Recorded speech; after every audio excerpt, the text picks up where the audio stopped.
ในบรรยากาศอันศักดิ์สิทธิ์ของวันที่14เมษายน2026ซึ่งก้งกับมือวันสังขารหลวงและเป็นมือที่ชาวพุทธสนิกชนทั่วแขวงอัตตปือ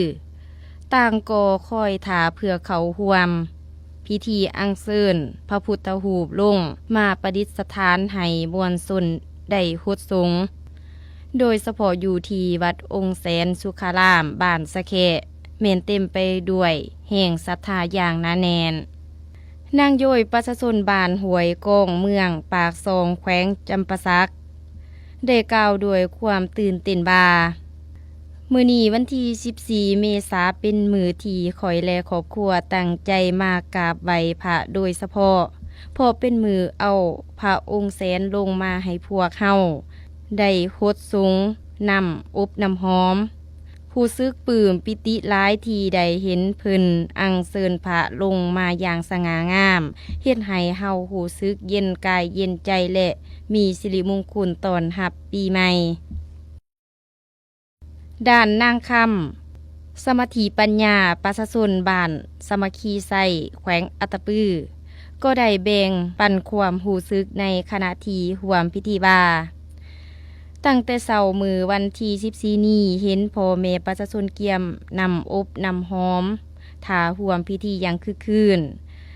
การที่ได้เห็นพิธีอัญเชิญพระองค์แสนลงจากทาสิมา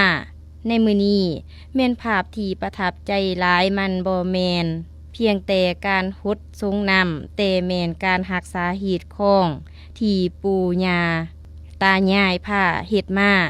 เฮ็ดให้พวกเฮาคนรุ่นหลังได้เห็นถึงความศักดิ์สิทธิ์และความสวยงามของวัฒนธรรมลาวเฮา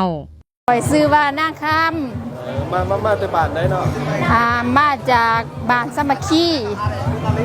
เมืองสามัคคีใส่แค่ปืนนี่แหละ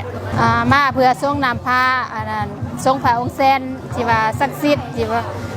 มาขอบุญขอคุณให้มีโศกมีลาภในปีใหม่อยู่เย็นเป็นสุขแล้วก็มาพบปะญาติพี่น้องต่างถิ่นต่างท่านที่ว่ามาทรงนำพระน้ำกันนี่แหละผู้คนก็มีหลายจากต่างถิ่นต่างแกงบ่เคยเห็นก็ได้มาเห็นกันเนาะลูกหลานญาติพี่น้องชาวพุทธศาสนาที่ว่าเป็นคนลาวมาจากหลายแข้งหลายบาท